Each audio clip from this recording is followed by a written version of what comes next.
Alright, so today we're vaccinating the flock with their annual vaccination. This is called CDT vaccine, and basically it vaccinates sheep for overeating disease and for tetanus. The first time you give it, you have to give 2 shots 21 days apart, and then you've established their immunity.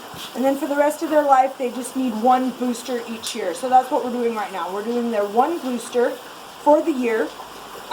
This is called a subcutaneous shot, which means that it will go under their skin because it's a vaccine, so it doesn't need to absorb rapidly. So I have my 3 milliliter syringe here, and I just have a little 1-inch 18 gauge needle.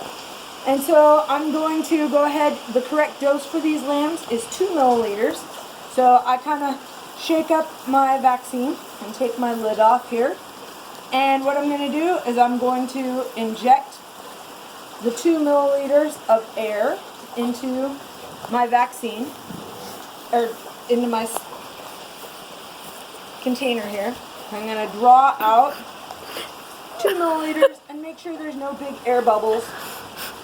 So there's no big air bubbles, so I'm going to set that off to the side. So when I give the shot, sheep have some spots, you can see hopefully with the video, where they don't grow wool. So kind of in their armpits, they have a bare spot where it's just skin, and they have another one up here underneath of their front arm. So either place is a good place to give these shots because you can kind of see what you're doing. So depending on where the sheep's sitting, this sheep's pretty comfortable. I'm not really even holding her with my hands. So this part right here happens to be exposed, just sitting where she's at. So I use my left hand and I kind of grab a handful of skin and lift it up. And then I'm going to go kind of parallel to her body, because I want to go through the skin, but I don't want to go through the muscle tissue. So I kind of inject it right under her skin here.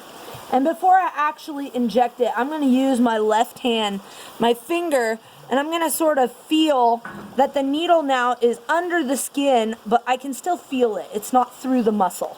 If it was through the muscle, then I wouldn't be able to feel the needle through there. And right now, there's no flash of blood, so I know that I'm not in a vein or anything like that.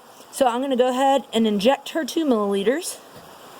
And I'm going to back off. Now, we just got a little bubble here, which means that technically, when I injected that, the tip of the needle was still kind of in the layers of skin tissue, which isn't all bad. It will eventually sort of distribute out into her body. We'll kind of rub it here and sort of help it distribute. And you can see that it's already spreading out a little bit. But no blood, no jump, no problem. Now she's had her annual shot.